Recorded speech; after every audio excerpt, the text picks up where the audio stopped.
Once you live on a boat and you go cruising, you should have all of the time in the world to do anything you want, including all of that exercise. So what is it that makes intentional fitness on board so challenging? And how can we overcome those challenges? Hi, I'm Nika Waters, and welcome to the Boat Galley Podcast. Today I'm talking about the 3 major hurdles to intentional fitness on a boat and how you might address them on your own. Today's episode of the Boat Galley Podcast is sponsored by CLR Marine, suppliers of the Extend Your Step boarding ladder extension. Is your boat ladder just too short to comfortably and easily get out of the water? Extend Your Step fits right onto your existing boarding ladder, offering a stable and easy way to get a longer ladder. Find the Extend Your Step and so many other fabulous products at clrmarine.com. Boat Galley Podcast listeners get a special 15% discount on the Extend Your Step through December 31st, 2023 with the coupon code BOATGALLEY2023. CLR Marine, where your boat is our business. Well, you could decide that you're going to intentionally fitness yourself onto your existing ladder and use your stretching, and that's how it's going to work. But probably the Extend a Step is a better way to make sure you can get out of the water easily. But there are definitely some hurdles to onboard fitness. The ones that people talk about over and over again, any class that I teach on this subject, the first thing is space. I don't have enough space. I don't have enough space on the boat. I don't have enough space overhead. How can I possibly work out? I'm used to a room in my house or a spot at the gym. There's definitely not space on the boat. A second challenge, I'm so used to going to my classes. I need community to help me.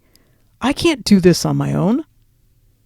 And then a third challenge that people talk about, and this is real, is I'm really embarrassed to work out on my boat. Everybody's going to be looking at me, and I feel silly. But here's the thing. Each one of these are absolutely real hurdles.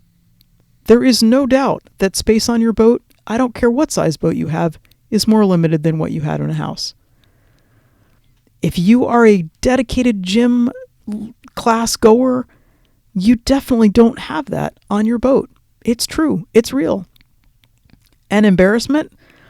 Well, yes, I don't know about you, but I get embarrassed going into a class at the gym because I'm sure that everybody's looking at me and telling how bad I am at whatever it is that I'm there to take a class in.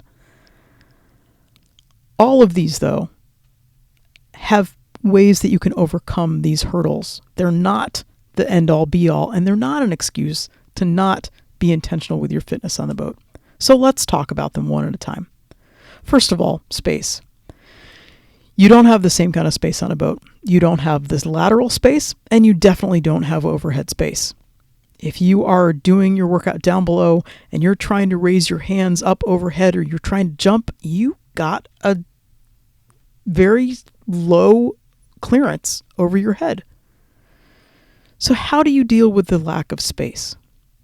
Well, one of these is, and it's my favorite little trick around space, is to pull out a yoga mat. Because a yoga mat defines the space for you. It tells you where you can be to work out. And even on my small boat, my yoga mat, even though there are places I don't have a single space where I can lie a yoga mat out flat, it always runs into something and I have to kind of fold it in on itself. But that yoga mat gives me a visual, and that's my space. I can work out in that space on that yoga mat. You may have to adapt your workouts. And for many people, your foredeck is a great place to work out. You don't have to worry about overhead space because the sky is the limit, quite literally. But your deck might be cambered. It might have an angle to it, and it's not exactly flat. And so when you're doing your different workout poses, you may have to switch sides. You may have to turn yourself around on your yoga mat to be able to put the stresses on your body in the even way that you want it to. So yes, space can be a challenge. And couple of very simple things can make that space a little less of a challenge. Use a yoga mat. Put that yoga mat down in a place that you can have as much space as possible. And you may have to just reorient yourself each time you do a different side of your workout. The second thing that people talk about as a real impediment to being intentional with their fitness is the fact that there's not a community on your boat of one. You might be there with your partner, with your spouse, with your family, but that's really different than going to a gym and going to a class in a gym. So a way that you can have that community, because it's not just going to the class and listening to what the instructor tells you to do, but it's really, I'm going to the class and the people who are there get used to seeing me. I know there is some accountability. I want to see my buddies when I go, and I want them to see me. If I don't go, so-and-so is going to miss me, and I don't want to let them down. So how do you replicate that on a boat? Well, you can find one, or you can create one. You can create one in an anchorage where you are. You can make a call out on the VHF. You can go around in your dinghy. If you are walking on the beach or in the store with somebody and you strike up a conversation, you could just invite somebody to do a workout with you. And that workout might be, I'm going for a walk on the beach. Want to come with me? The other thing you can do is to use technology, which we've all become very accustomed to. Use WhatsApp or Zoom with friends in far-flung places.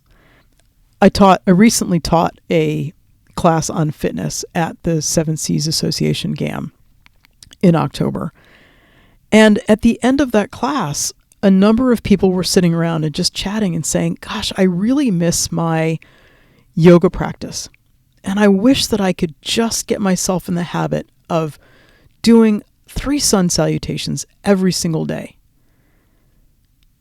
And a few of us said, well, let's set up a WhatsApp group. Let's check in with each other every day with our sun salutations. And we had initially set it up as something for just 30 days. And before too long, that group morphed from just sharing pictures of us doing our sun salutations in whatever spot we were, whether we were in a boatyard or in a living room or taking advantage of the beautiful sunset time or a walk on the beach and doing a sun salutation on the beach or on the deck of the sailboat. We found ourselves sharing other things that were going on in our life. And cruising and living aboard can sometimes feel isolating.